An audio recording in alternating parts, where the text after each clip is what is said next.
তিনি কবে থেকে আছেন? অনেক সময় আমাদের মাথায় প্রশ্ন জাগে, এই যে আল্লাহ আছেন কবে থেকে আসছে?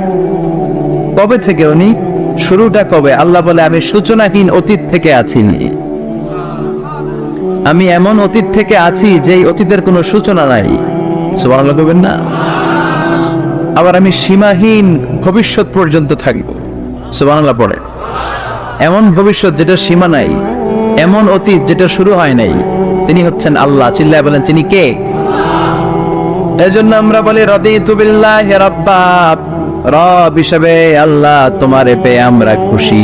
এজন্য আমাদের ইবাদতের সব জায়গায় এই রবের নামের গুণগান আছে না নাই?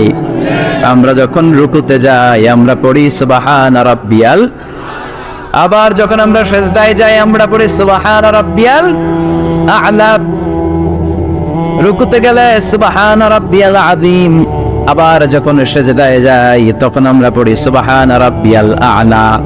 আবার কবরের জীবন যখন আমরা শুরু করে দিব, কবরের প্রথম প্রশ্ন হবে তোমার রবের নাম কি? আমরা বলবো আল্লাহ আমারে রব, আল্লাহ আমারে রব, এই রবি আমার সব। দমে দমে তনু মনে তারি অনুভব, তোমার দুনিয়াতে আমি যেদিকে তাকাই নতই নেয়ামতে ডুবে আছি সবাই।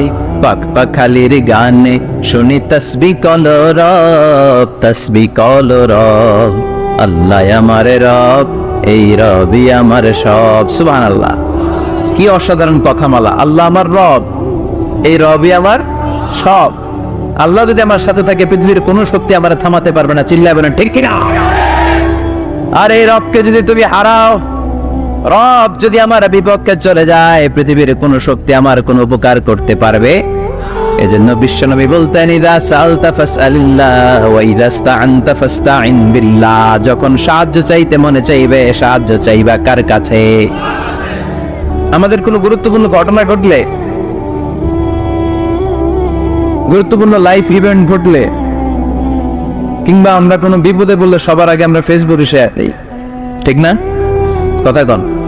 ফেসবুক অ্যাকাউন্ট নাই কার কার দেখি, ওই আল্লাহর ওলিদেরকে একটু দেখে রাখি। মাশাআল্লাহ, অনেকের নাই,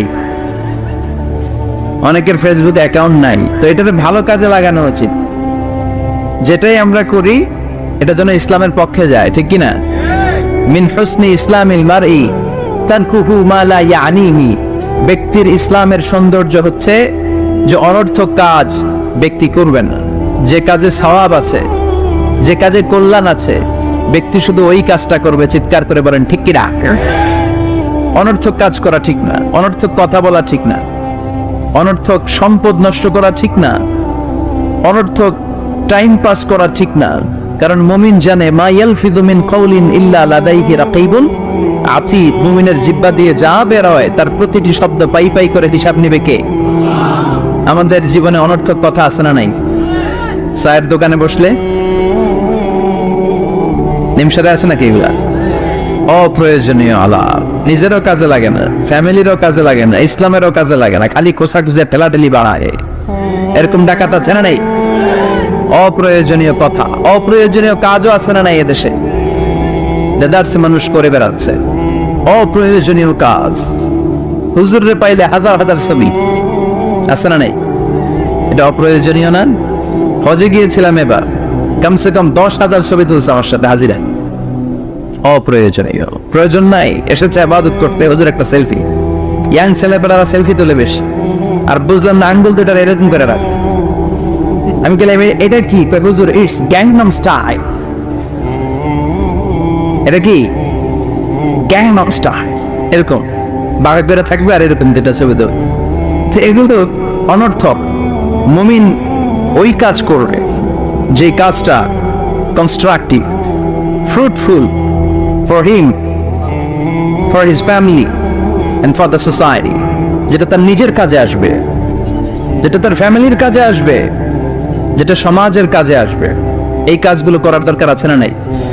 আমার দেশের যুবক ছেলেগুলো অপ্রয়োজনীয়, কোনো কারণ নাই এই সমস্ত কাজে ঝগড়া বিবাদে আলাপে লিপ্ত থাকার কারণে তাদের যে ইনোভেটিভ পাওয়ার আল্লাহ তাআলা দিয়েছেন এটাকে তারা কাজে লাগাতে পারে না। আমাদের দেশের যুবকদের কিন্তু অনেক ম্যারিড, তারা যখন পৃথিবীর বিভিন্ন দেশের ইউনিভার্সিটিগুলোতে পড়ে, তারা র্যাঙ্কিং 1 নম্বরে আসে একেবারে।